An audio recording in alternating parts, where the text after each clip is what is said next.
it is not selfish to need the care and to want it and to even get it in the middle of you taking care of someone else. My mom has taken care of so many patients. She has gone through the journey of depression and all these things. And eventually, even in the last days, she knew how to tell my dad, by the way, I also need help. So it's time. Like, I was so happy when she did that, because I used to tell her, no, it's okay. I told her, when you feel it is too much, walk out. Whether the patient is screaming or crying, can you change the pain? No. Have you given them the pain medication? Yes. Just walk out, go, scream, shout, cry, whatever it is, instead of getting this back and forth. Unfortunately, as a caregiver, you'll also snap. So until the last days, my mom and my dad, they had a very interesting friendship. And my mom would tell him, hey, Johnny, hey, hata mimi ni mgonjwa. Please, wacha kwanza nimalize kenye nafanya, then I'll do it for you. And then you could realize that my dad snapped, would come back to his senses and say, oh, sorry.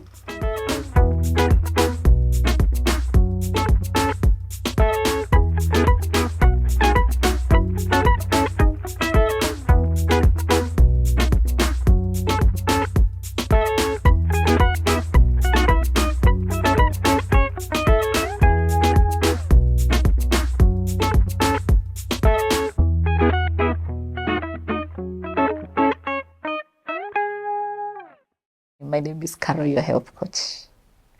And the story I'm telling you today, the name that I've just used came from this seat that I'm seated on. Between 2013, when I was a patient, and actually let me go back to before 2013, throughout my university life, 2007 to 2012, my dad was so sick.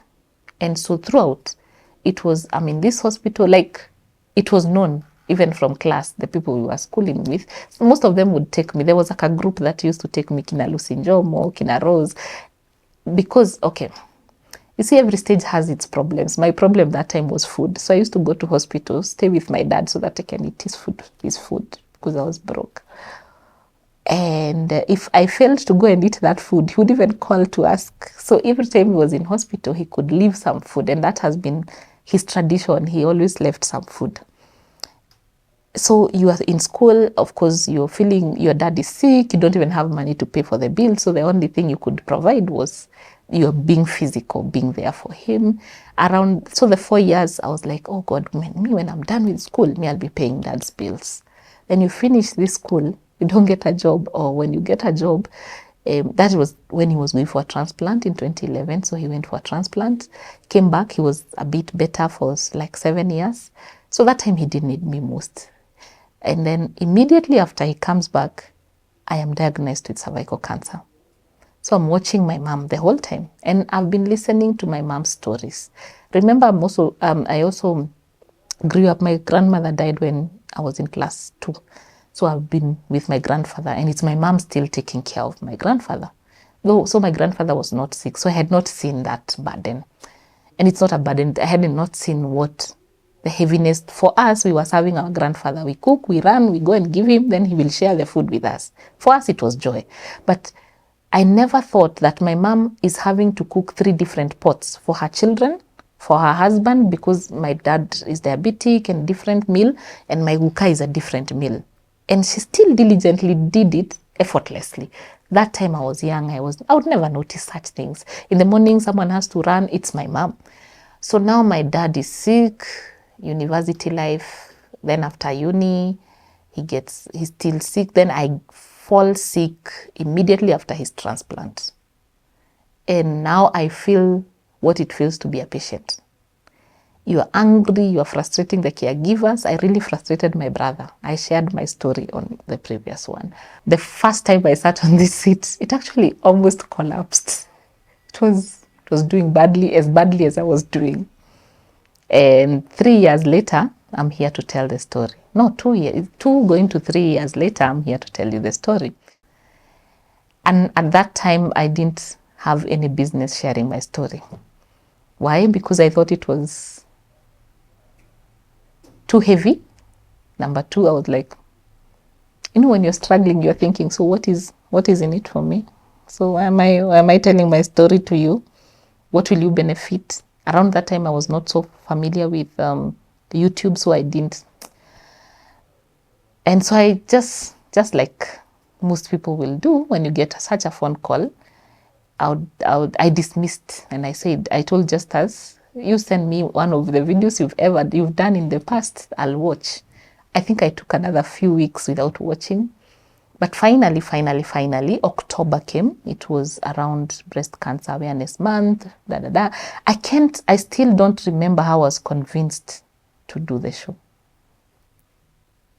If I look at Carol, the one who sat on this seat maybe 2 years ago, going to 3 years, and I look at the Carol who is seated here, of course, a lot has changed.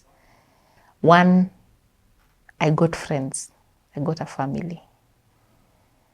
I have gotten vulnerable with that family, and I felt safe. I felt accepted, and I felt I did the right thing to share the story, however hard it was. And when I sat on the seat with shared moments with Justus, that broken seat that we replaced with this wonderful red seat, I was given some that moment of, it's like some hype of who I am, because I always remember when I didn't know how to tell my story, Justus stopped me and told me, this is your story. Own it, and only you can tell it how you want. Be authentic, because he saw that there's something in my head and in my heart, but I'm refusing to let it out. And we started the first show with Foods 254. Then my YouTube channel was opened, and I started doing short videos. I started believing in myself. I started having the courage. And that is when I started being noticed by someone else, by other people. And I gained courage. I think I remember I started doing Zoom classes with my phone. That was really bad. With time, I think the following year is when now I came out as Tatawa Murio. Okay, rather, that was not my first name. When I went on stage, I asked Justus, so, mi naenda YouTube kama nani? Like, who will I be? And he's like, no, you're a brand. I'm like, a brand? Hey, me, I'm not a brand. And then one day we were just seated on set, and he's like, Carol, your health coach, Carol, my health coach, Carol, your health coach. Boom. My YouTube channel was created. I became a social media person who I had been hiding, because I was affirmed of who I truly am. 2 years later, I have impacted lives globally through that. There are people who follow me faithfully, passionately, and they love me because they see the passion I have.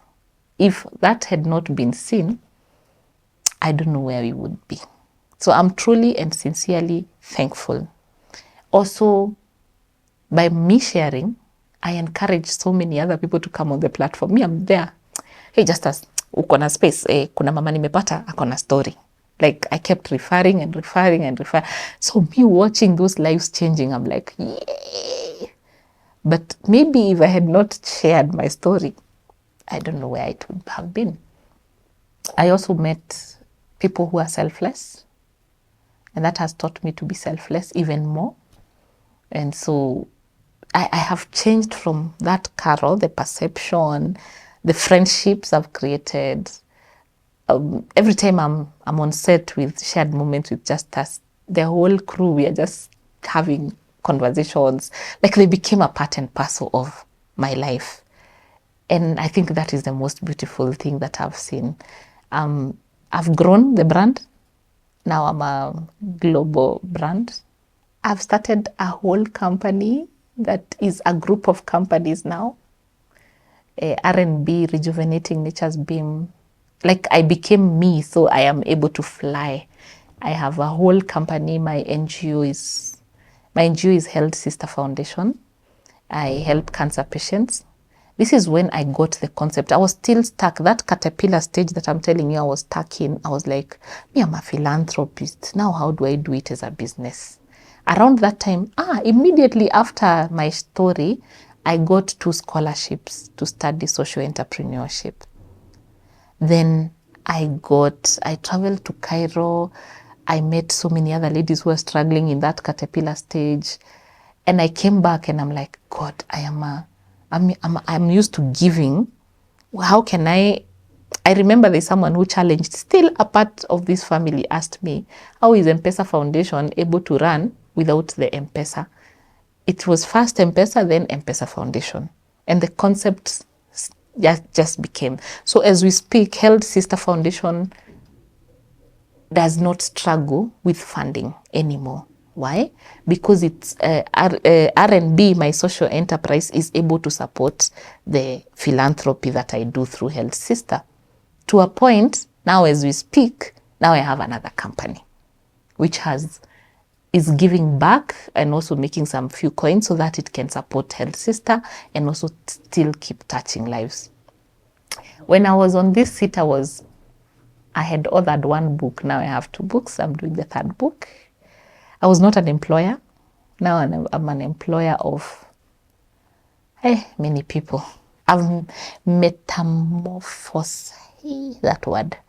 Like caterpillar has come out, and it has come out as a very beautiful butterfly, but not without challenges, which in between the challenges, we have been able to share. Now I have a support system.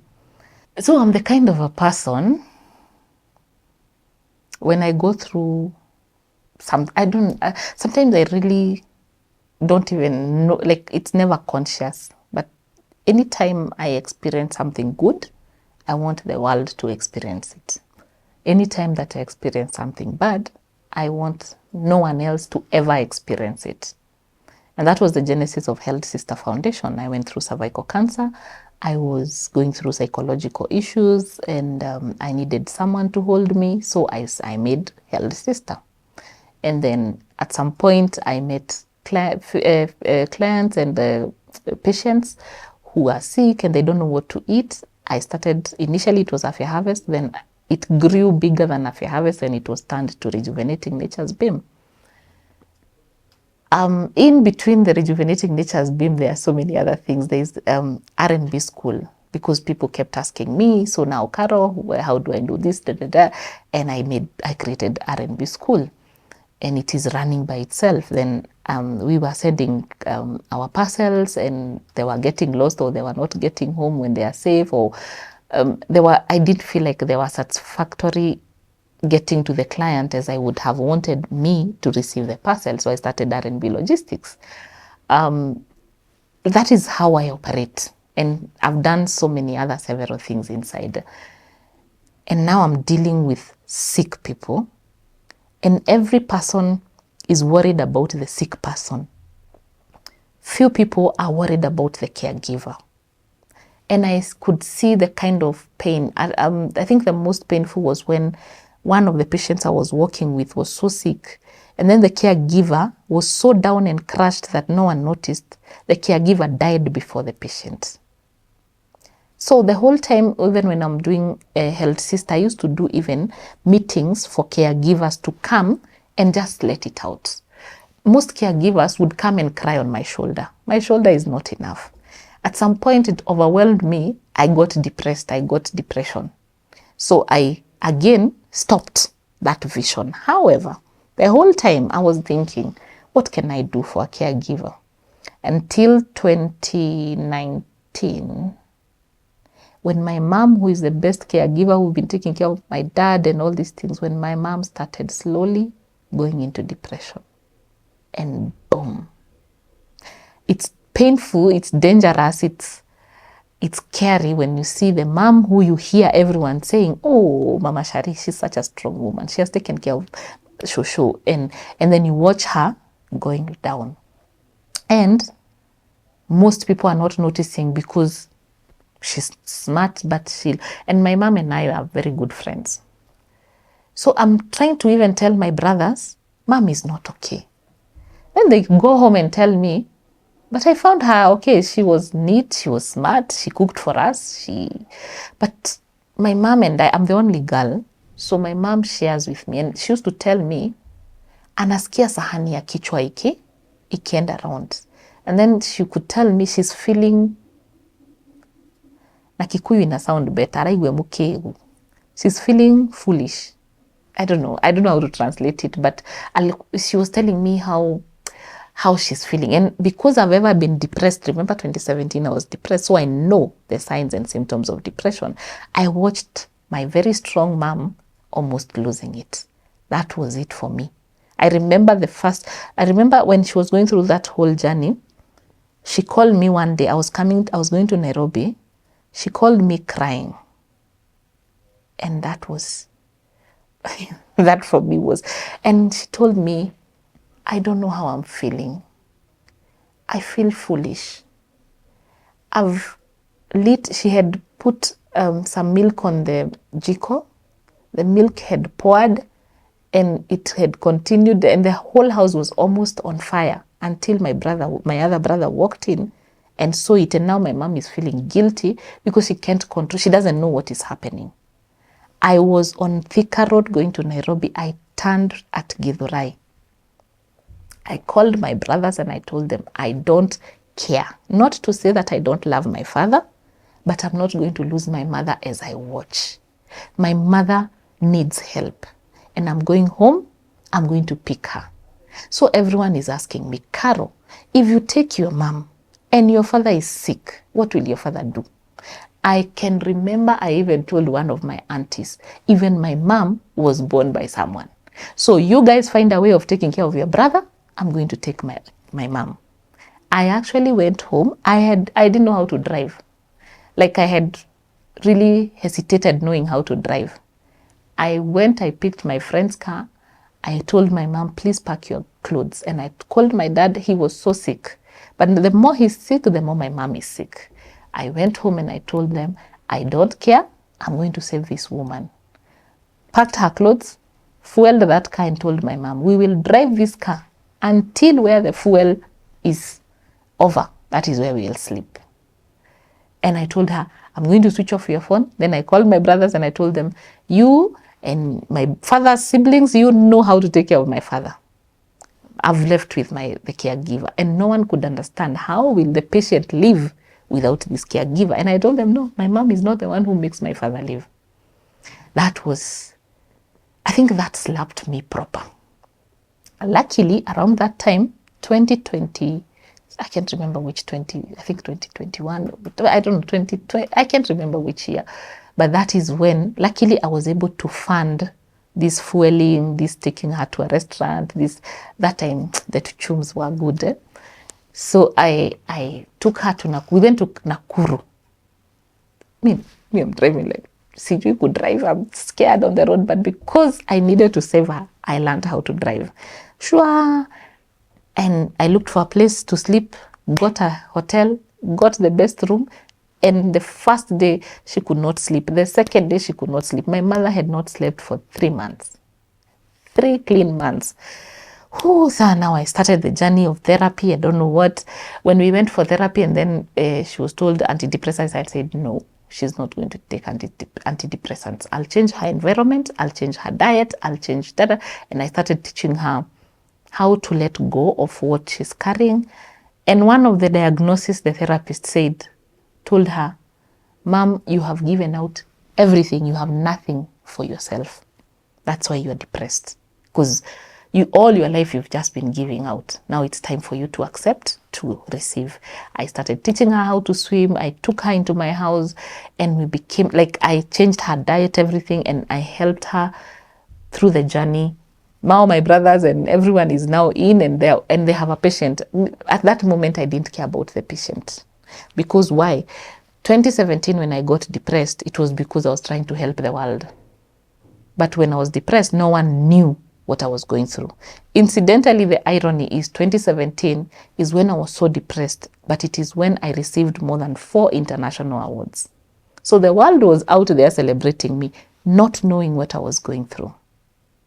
The patient I had carried, I didn't know how to detach. And I kept saying, one day I'll do something for the caregiver.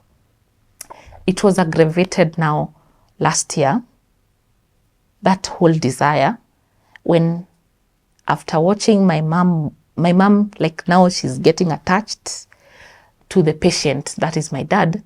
Yani, she's seated somewhere and she's like, does he need water? Or does he, like, she feels like she must be there to take care of him because it has become the tradition. And I realized this woman is not living. This woman is living for the patient. My catcher moment is when I realized my dad is dying. And I was like, guy, if my mom does not get help, she might go with my dad or after my dad because she's too attached. And I started slowly detaching her because we are friends, we start talking. And February last year was really hard because I've just learned through the medical reports. You know, I can interpret the scans and all these things. So every visit to hospital, I look at the scans and I see my dad is just deteriorating. I've worked with patients in palliative care for the last 10 years. So I know, there are symptoms I know that this is end of life. I start reading these scans and guy, yes, I know my dad is dying. But February, my mom now is going back to depression. Like you can tell her symptoms now worsened. It is looking for a place to take her. I flew her to Mombasa. We went for a vacation, but she's still sad. She's depressed. You can tell. I still have those photos we took. I tried anything to make her happy, but she couldn't. Came back, we went to Nakuru, nothing. We went to Sijui Naivasha, nothing. And that is when I was like, I wish there was a place a caregiver can get help. Not just sleep, but someone talk to a therapist. Then they be taken care of. You know, a place they can go and sleep and no one will care. A place where they can be fed. A place where they can just... And I kept saying, God, I would want to do this. I knew from the word go I wanted to do something for the caregiver. And that I wouldn't lie that I really thought about it, because anyway, at that moment, the priority was taking care of my dad. And I wanted to give him the best days of his life. Having worked with palliative care, I know that the best gift you can give someone when they are in the end stage is just making them comfortable in their last years. And also it was not a priority because I'm the only one who knew it was end of life. Yes, it was a battle, and I also sank into anticipatory grief from February last year. Anticipatory grief is when you start preparing for death when someone is not dead. And I grieved my dad for 2-3 months, even 4 months, I think. And around that time, my office had burnt the previous year. I didn't have an office. No, I was in the process of looking for an office. So now I've gotten an office. I'm trying to build it. Then my dad is getting sick. My mom is now sick. Yeah, it was that moment for me. And yes, dad, we could take him to hospital. And every time he goes to hospital, I would go and pick mom and bring her to my house or take her somewhere. But for her, like, when I stay with her, yes, I'll have these conversations because she's my mother. But this patient is not just my mom who is taking care of him, because now he's not moving. So my brother is in it and my auntie. So I have 3 caregivers. So which one do you take care of? Of course, I was more inclined to my mom, and I always carry my auntie when we are going somewhere where I can afford. And my brother is left alone, and I'm thinking, he's tired. What else can we do? Because now again, the other caregivers, me and my other brothers, we are busy now looking for finances for the hospital bill. Like there's no rest. There's nowhere to rest. So if you're not there physically to carry the patient, you are there looking for the money for the bills. And then you know, that whole process. So I focused on taking care of my dad. And I told God, give me the courage to do this. And after refusing to prepare people for his death, in May he called me. Of all his children, he decided I'm his mother, I'm the only girl. And he tells me, I want you to I want you to tell everyone to release me. My death has been released. I'm supposed to die. It's my time. I want you to tell everyone to let me go. Like, how do you start telling your brothers that your father is dying? And yet they are doing everything. My brothers are dying here looking for all the doctors. And I know, and I can look and see. So I keep telling them, don't stress much. And they're like, how? No, there's another doctor I saw. They were busy looking. How do you tell this, my mom, who is now depressed, that the husband that is sick, who she loves and who she's now depressed because she's taking care of him, is dying? How do you do that? How do you tell your daughter that her grandfather is dying? That May, my daughter fell into depression. I was called in school. She can't perform. She's not functioning. She's having panic attacks. She's having anxiety. And of course now, from where I'm seated, I can tell everyone is falling into anticipatory grief without knowing what they are going through. You have to walk them through. And at the same time, every weekend you have to run home and massage your father's feet, talk to him, give him, all these things, encouragements and all these things. Around July is when he told me, he actually called me and told me I would like to see you on Sunday. I said, okay, fine, I'll come. So I went, I was there with my auntie and my mom, and tells me now, I'm telling you guys I'm dying, but you guys don't seem to believe. But Caro, I know you know. Now sit there, I want to tell you my eulogy. Because I want, when I die, you write my eulogy. Because I know you write, I'm the one who wrote my grandfather's eulogy, and I help so many people write their eulogy. And for me, I don't like writing boring eulogies. I tell stories. I'm a storyteller. I'm a student of literature. So I love telling stories. And so, yes, I was like, okay, fine. So every time I'm going home, I have to put a brave face, one, for my mom.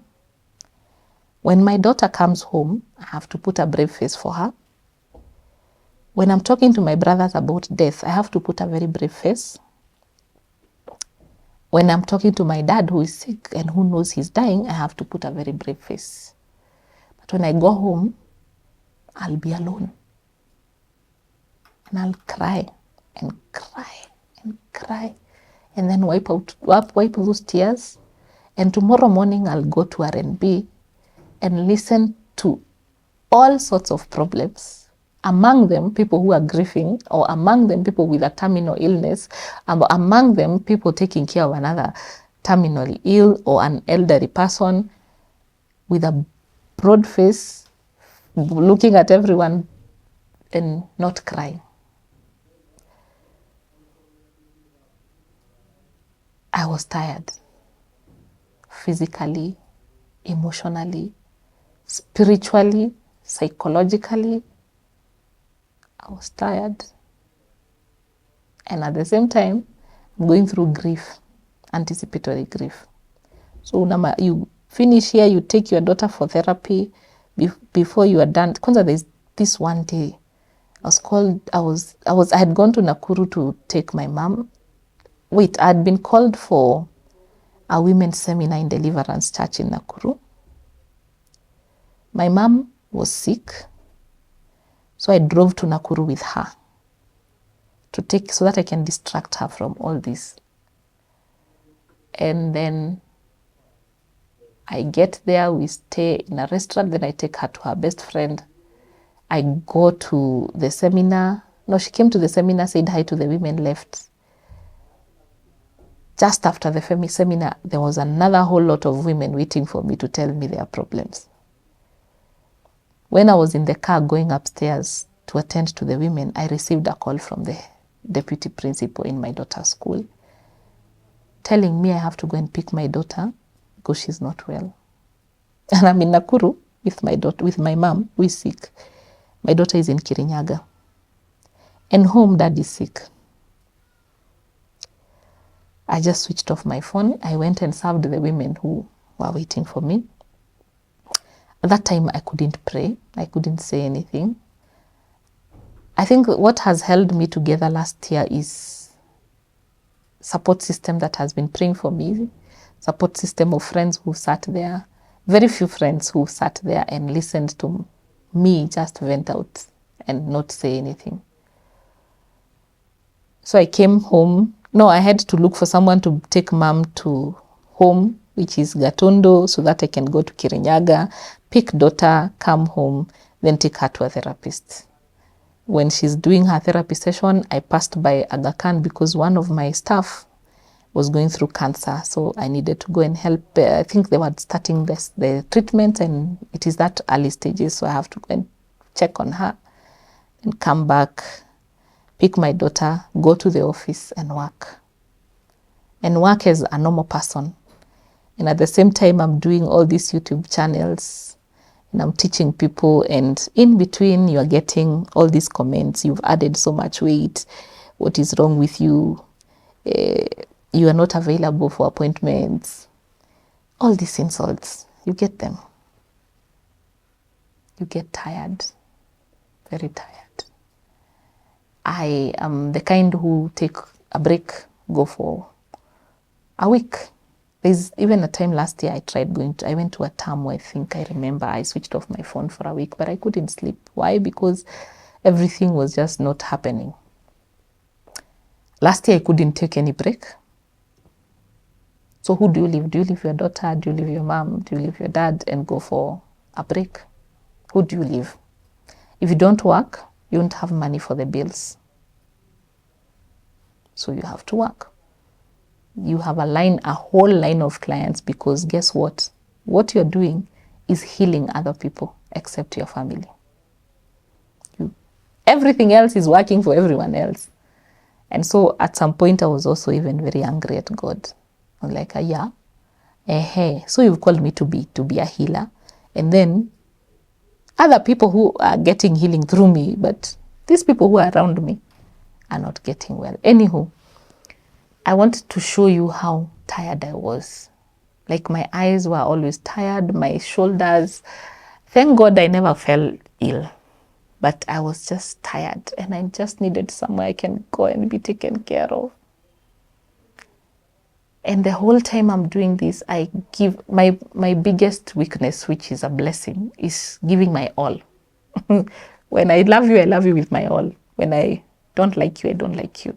When I'm working, so when I chose to take care of my dad, I give my all. I take care of my mom, I give my all. So I'm left with nothing. So I decided, let me do this. Let me just give my all. When I was busy doing that is when I think October is when I decided, you know what? Someday, I'll create a place where people can just go, switch off your phone, sit. But in that place, it is not a restaurant, it is not a church, it is not a mosque. It is somewhere where you can access a psychologist. It is somewhere where you can be given healthy food, because last year I forgot, my appetite was bad, my cortisol levels were crazy, my skin was breaking, I was just broken. So I said, I want to start that place. And when you desire something, it always comes. That's how somehow I met someone, over the phone. They are not here. They are outside the country, and they said, I have a house. I don't know what to do with it. I'm like, would you do this with me? Yes. I want a place. Okay, fine. And when I told her the idea, she was like, oh yeah, it's okay. So are you willing to surrender your home? Yes. Are you willing to change every setup in your home? Yes. My only challenge is that I don't have a home, but I need to set up somewhere. And the journey, I also shared with my dad when I told him, you see now what we are doing, we are suffering. Because even him as a patient, he was feeling guilty that my mom is falling sick because of him. So I have also to help him not feel guilty. So I told him, don't worry. I'm going to create a place where now we can be taking caregivers. And that is when the idea, the starting point of healing reign oasis of hope for caregivers started. So yes, from November, renovation of the house and everything, and unfortunately, I don't know, my dad passed on before he sees the center in January, but now the center is ready. What happens in the center?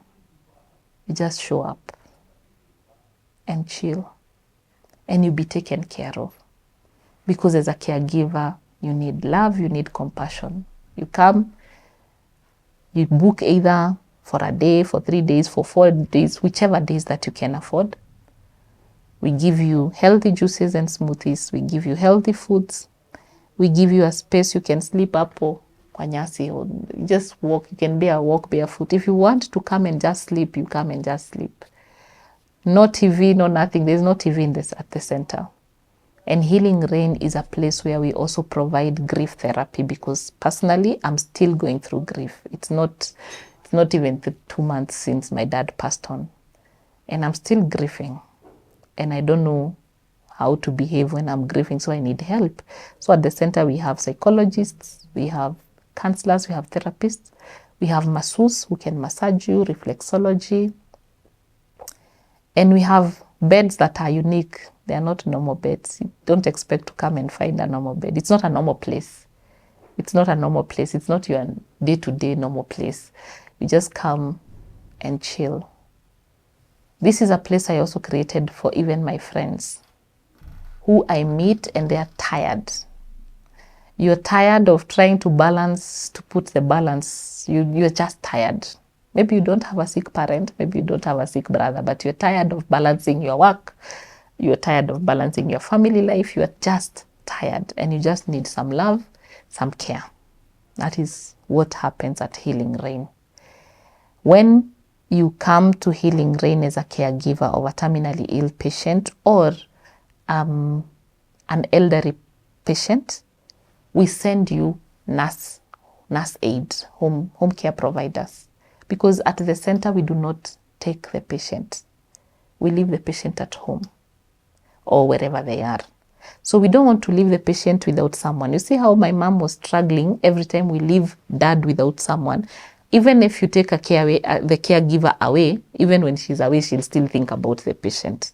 So we are providing nurse aides who are trained to go home, and they have the whatever they need to go and take care of the patient from home, either the elderly, either from home or from hospital, wherever they are, if the hospital allows. But mostly it's the palliative care at home. So the nurse aides will go and take care of the patient the 2-3 days that the caregiver is at the center, so that the caregiver can rejuvenate, can find purpose to live, can find more energy to come and take care of the patient. Then when and if the patient passes on, we come in, we have a very new concept. I know it's very new in Kenya, I know it is there in the European countries. I've told you I love writing and I love celebrating people's lives. I wish I had the energy and the strength to celebrate my father how I would have wanted, but physically I didn't have. I wrote his eulogy. It is one of the best eulogies I've ever done. And I'm sure he smiled where he is. The eulogy is not, I wrote about my father, the father who I know. And I was able to capture all that. So we have a team of funeral directors who will come with the family after they lose their loved ones, sit down with you, help you choose a portrait, help you choose how the eulogy will look like, how it is done. Because from the day you lose someone you love to the day you bury them, you have no idea what you're doing. You're just flowing. You're just walking. You need help. I remember the day before, like when we were preparing for my dad's funeral, I needed to make my hair, but my body could not lift itself from bed. So it's my friends who had to go and look for salonists to come and make my hair from bed. So we are a team that will come and help you choose, even make sure that the clothes of your deceased are clean, the casket is okay, and then we'll do your eulogies. During the funeral, we'll do the ushering, we'll make sure you get the flowers and anything that you want to give your loved one a dignified send-off. So it is in a nutshell, funeral directors who will take care of all the errands that needs to be done and help you celebrate your loved one's life without so much stress, and to give you a chance to mourn, and we will do the rest. So Healing Rain Center is for the caregiver, for the person grieving after they have lost their loved ones. It doesn't have to be terminally ill, and then to help you give a decent send-off to a loved one. It is not selfish to need the care and to want it and to even get it in the middle of you taking care of someone else. It is not selfish. Even when we are flying, on the plane you are told, in case of an emergency, wear your mask first. So it is not selfish to take a break from your patient and just get some refill. And no cup can ever refill when it has nothing. So it is okay. We need to make it a normal thing for the caregiver to be cared for. We need to make a normal thing. We need to make it normal that a caregiver actually needs a break from everything. I don't know, having worked with my dad for all those years, you would find, I think the last person who ever asked me how I am doing is someone who had gone through the same journey with her mother-in-law. My friend Diana Rope, I think, is the first person who ever asked me, Caro, don't tell me about your dad, don't tell me about your man. How are you? How are you? How tired are you? Most of us, when we even go to visit a patient, you never ask the caregiver how they are. Because, and you expect you're going to see a patient, the caregiver to cook tea for you.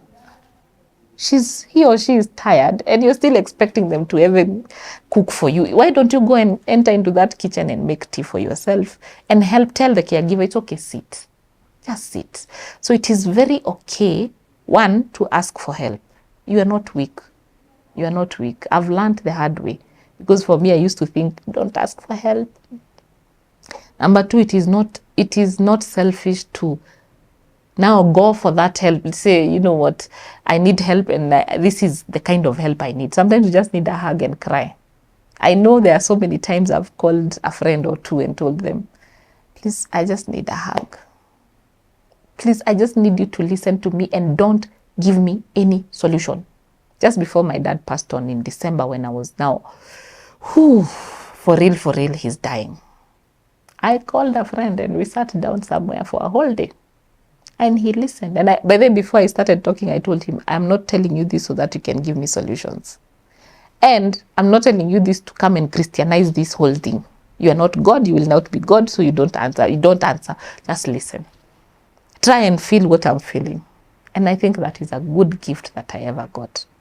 When my dad passed on, I just told another friend, please just hold me and let me cry. Don't ask questions. Don't say anything. It is okay as a caregiver to not be okay. I'm seated here. I don't know whether I'm privileged or it's sad that I'm seated on this seat, having been a patient and having been a caregiver. And I'll tell you, both of them are totally different. Let me tell you my experience as a patient. And I'm talking on behalf of not all the patients, but most of the patients, especially if and when you're diagnosed with a disease that you feel helpless. Maybe you're terminally ill. I had cancer. The moment you're told cancer, the first thing that comes to mind is death. When you have a terminally ill patient, the first thing that is, not the first, the only thing that is in their head is death. That someday, sometime, very soon, I'm dying. Yes, death will come to all of us. When I was diagnosed, I was angry, I was frustrated. I was asking, why me? And I was selfish, just like any other patient. So I'm talking to someone taking care of a patient. I've watched my dad. Don't think my dad was a saint. My dad would make noise. He would harass, he would throw us out, then he would call us back, then he would, and other than my dad, I've worked with so many patients. And that is something that affects most of the patients. I would want to help a caregiver understand what happens. The patient is feeling frustrated. The patient is feeling alone. The patient is feeling helpless. And the patient is feeling defeated. So the moment now there is excess pain, like what now I've watched my dad go through, I've watched quite a number of my patients go through, the pain makes you think and feel the world owes you. And at the back of the mind of that patient is asking, why me? What did I do or did I not do for me to deserve this? That explains why some, if not all the patients at some point, they are very self-centered. And they don't know that they're self-centered until you help them understand. I didn't know. I've just told you about my story about with my brother, and I was telling I was not the best of the patients. I was selfish. Actually, I've been diagnosed and don't tell anyone. So he suffer alone. When you are diagnosed, it's you against the world. So yes, there are some very stubborn, very arrogant patients, and their patients will blackmail you as a caregiver. Their patients will make you feel they are ungrateful patients. One, because of what they are going through. Number two, maybe some, because of their personality, they are just ungrateful. However, as a caregiver, it should not be something personal. It's nothing personal. Maybe you can even tell that patient, like for example, when I got better, and my mom was telling me some of the things that I could do, I couldn't even believe, because my mom tells me, okay, I used to, when I'm sick, I could switch off my phone. And then I start crying that no one calls me. So as a caregiver, what do? You can see, as a caregiver, you are the sober one. And you can tell this person is feeling so frustrated. Actually, for a patient, you look for anything and everyone to blame. And then you feel alone. You don't want someone to go away. Then you don't want them to stick around for long. Then you don't want them to give you medication. So it's nothing personal. And this is where help for a caregiver comes in. That is why a caregiver needs help to understand where to draw the line and when to draw the line and how to draw the line with the patient without making yourself suffer, neither the patient feel guilty about it. I admire what my mom has taken care of so many patients. She has gone through the journey of depression and all these things. And eventually, even in the last days, she knew how to tell my dad, by the way, I also need help. So it's time. Like, I was so happy when she did that, because I used to tell her, no, it's okay. I told her, when you feel it is too much, walk out. And any caregiver I've worked with since 2013, I know my friend Lydia will watch this and she will tell you, when she was taking care of her husband, Gabriel, I used to tell her, Lydia, if it's too much, walk out. Whether the patient is screaming or crying, can you change the pain? No. Have you given them the pain medication? Yes. Just walk out, go, scream, shout, cry, whatever it is, instead of getting this back and forth. Unfortunately, as a caregiver, you'll also snap. Some days you will get irritable, and that is why you need a break. Take breaks in between.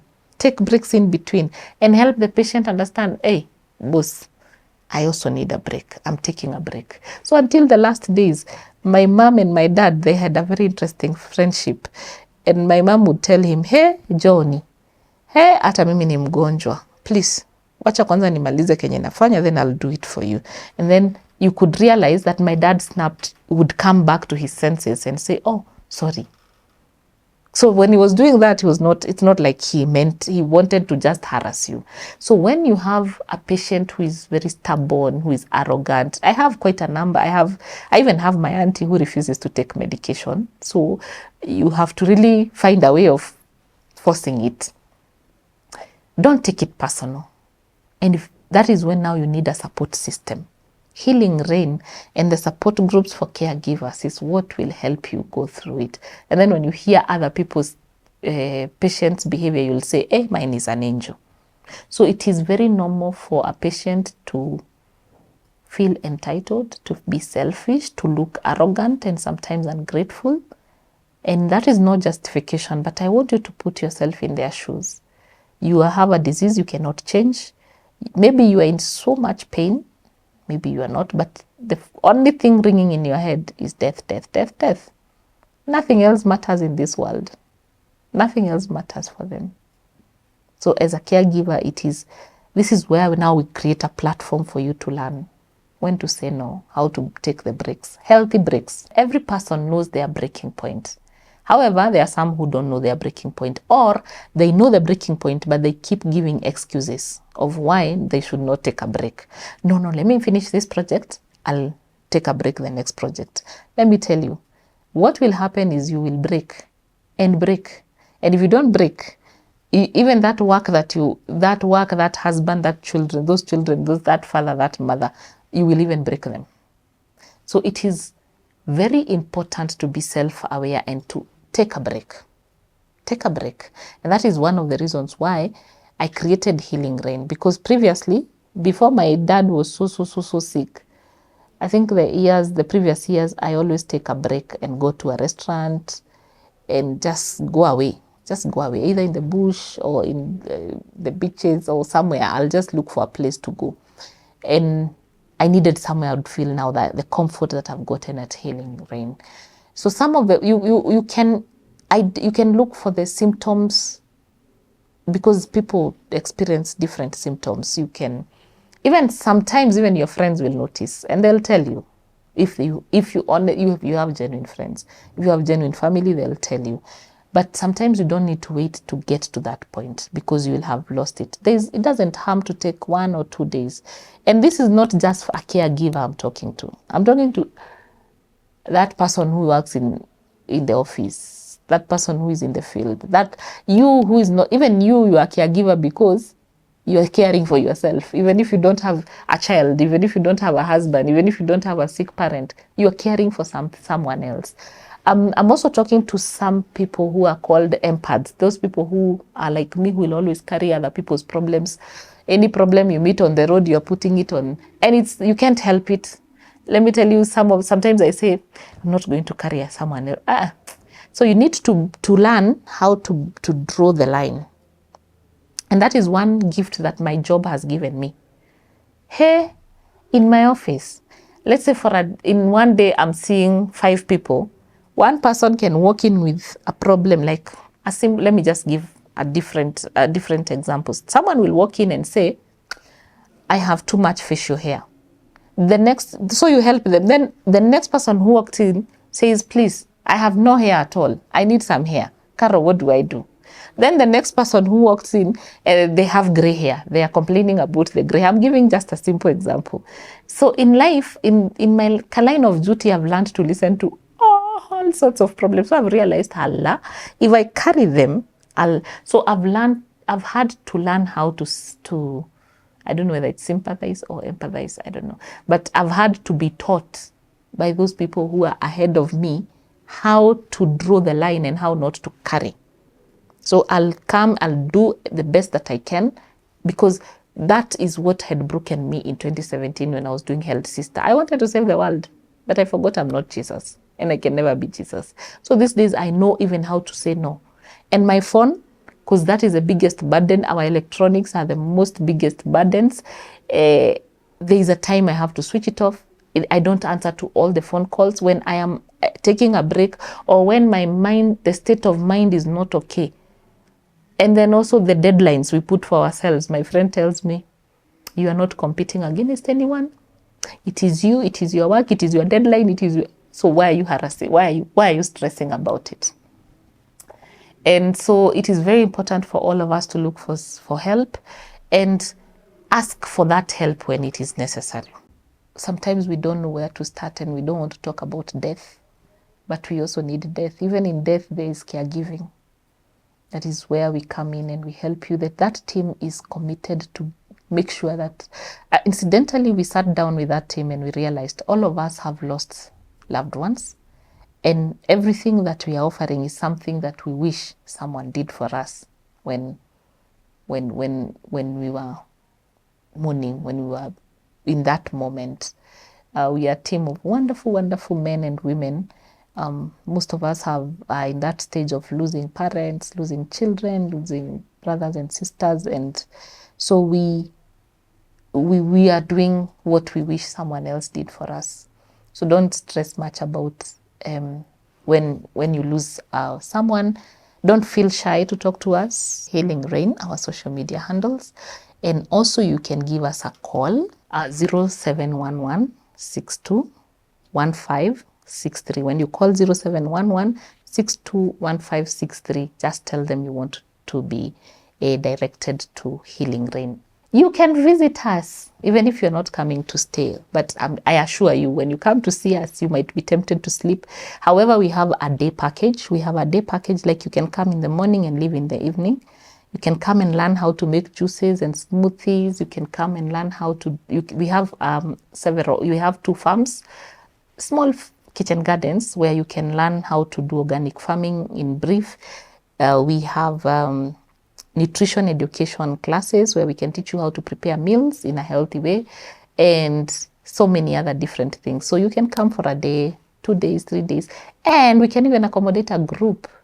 The space and the concept currently can accommodate 28 people. So if you are chama, you are family, you are boys or you are girls and you want somewhere, at the center, no alcoholic beverages. At the center, no smoking. At the center, we have no TV. So I just have to let you know, don't come with expectations. And at the center, we have sessions. It is guided sessions. So you'll not be on phone throughout, like the activities. Don't come thinking, okay, if you want to sleep completely, it's okay. Quite a number of women are asking if they can run away from their children and come stay there.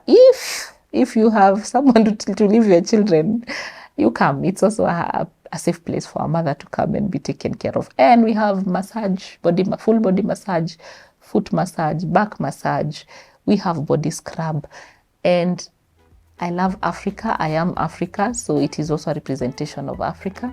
When you get to the center, the first thing you'll see Africa.